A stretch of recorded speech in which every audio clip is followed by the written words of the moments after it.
Bonjour les élèves, dans cette vidéo, nous allons continuer le chapitre 5.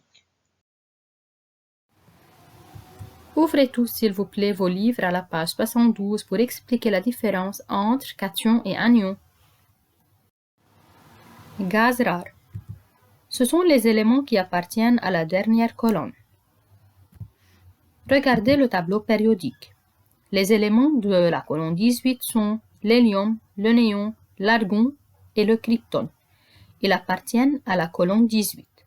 Ces éléments sont saturés parce que la couche externe de ces éléments, à l'exception de l'hélium, est saturée par 8 électrons. Prenons l'exemple du néon. Le néon, qui a un numéro atomique Z égale à 10, a une configuration électronique K2L8. La couche externe est L. Elle renferme 8 électrons. C'est un gaz saturé car la couche externe L est saturée par 8 électrons. De même, l'argon de numéro atomique Z égale à 18 a une configuration électronique K2, L8 et M8.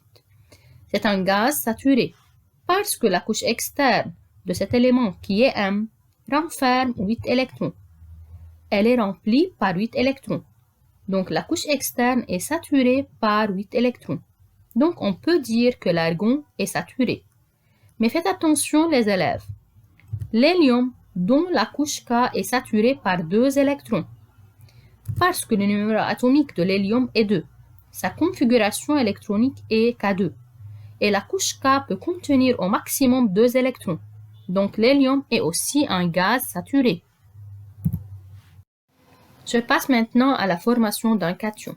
Les atomes évoluent de manière à accueillir 8 électrons sur la couche externe. Prenons la représentation de l'atome de sodium. Le numéro atomique de l'atome de sodium est 11. La première couche renferme 2 électrons. La deuxième couche renferme 8 électrons. Et dans la dernière couche, on a un seul électron. Donc, le nombre total d'électrons de l'élément sodium est 11.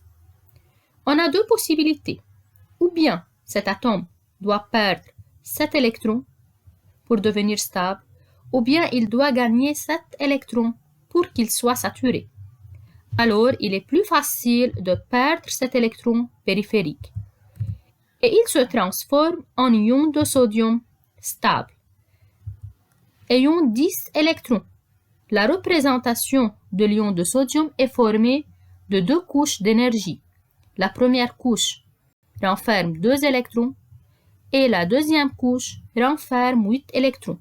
Donc le nombre total d'électrons de l'ion sodium sera égal à 10. Allons voir la différence entre l'atome de sodium et l'ion de sodium. Et je commence par le nombre de protons. Dans le cas d'un atome de sodium, le nombre de protons est 11. Les protons sont en noir. Comptez avec moi. 1, 2, 3, 4, 5, 6, 7, 8, 9, 10 et 11. Donc, on a 11 protons dans le noyau. L'ion sodium renferme aussi 11 protons dans son noyau. 1, 2, 3, 4, 5, 6, 7, 8, 9, 10 et 11. Donc, on remarque que le nombre de protons ne varie pas. Je passe maintenant au nombre de neutrons. Les neutrons sont coloriés en vert. Dans le cas d'un atome de sodium, on a 12 neutrons. Et dans le cas de l'ion de sodium, on a aussi 12 neutrons. Je passe maintenant au nombre d'électrons.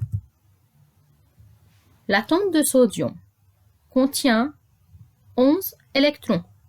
1, 2, 3, 4, 5, 6, 7, 8, 9, 10 et 11.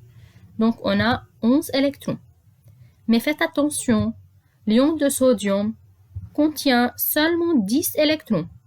1, 2, 3, 4, 5, 6, 7, 8, 9 et 10. Donc, le nombre d'électrons varie. Je passe maintenant à la charge. Dans l'atome de sodium, le nombre de protons est 11 et le nombre d'électrons est aussi 11. Donc, le nombre de protons est égal au nombre d'électrons. Donc, la charge de l'atome est nulle.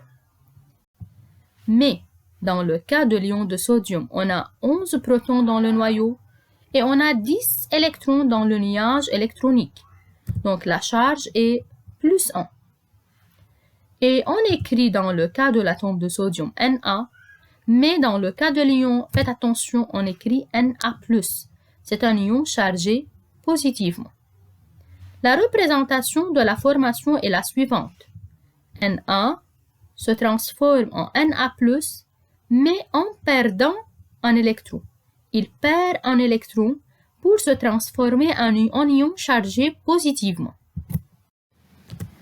Donc, on peut dire que l'atome de sodium évolue de manière à accueillir 8 électrons sur la couche externe. Donc, l'atome de sodium se transforme en ion de sodium, ayant 8 électrons sur la couche externe. Comment il se transforme en ion de sodium? L'atome de sodium perd son électron périphérique et se transforme en ion chargé positivement, qui est Na+. Na+ est un cation monoatomique. C'est un cation car c'est un ion chargé positivement. C'est un ion monoatomique car il est formé d'un seul atome, qui est le sodium. Faites attention, les protons et les neutrons ne sont pas touchés durant cette transformation, c'est-à-dire les protons et les neutrons ne varient pas. L'atome de sodium, il a perdu seulement son électron périphérique pour se transformer en ion chargé positivement.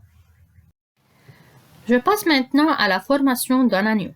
Comme on a dit avant, les atomes évoluent de manière à accueillir 8 électrons sur la couche externe. Je prends l'exemple de la représentation de l'atome de fluor.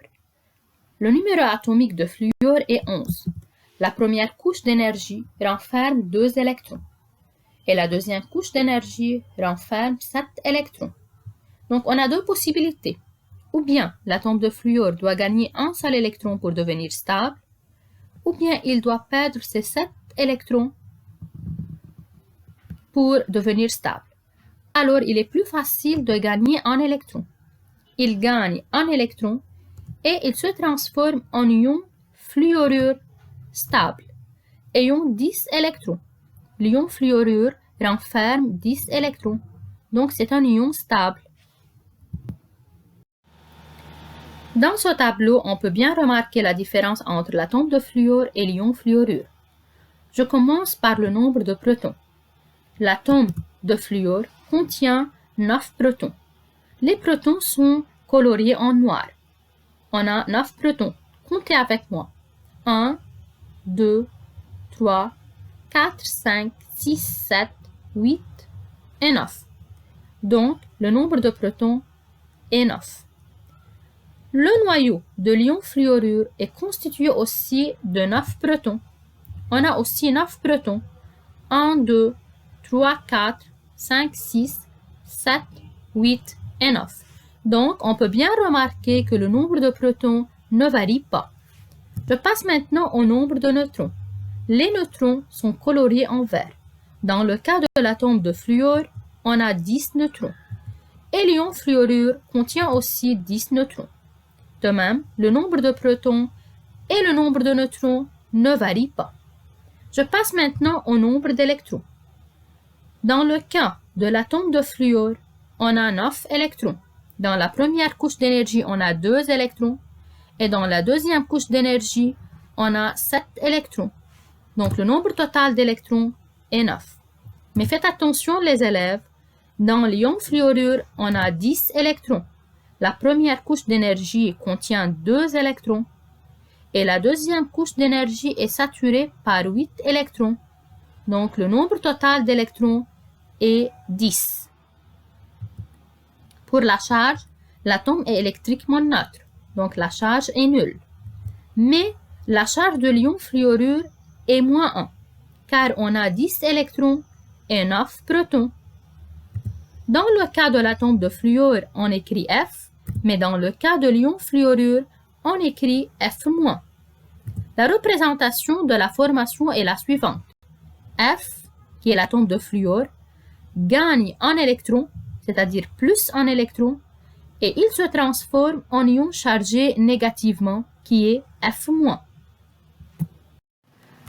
Donc l'atome de fluor évolue de manière à acquérir 8 électrons sur la couche externe.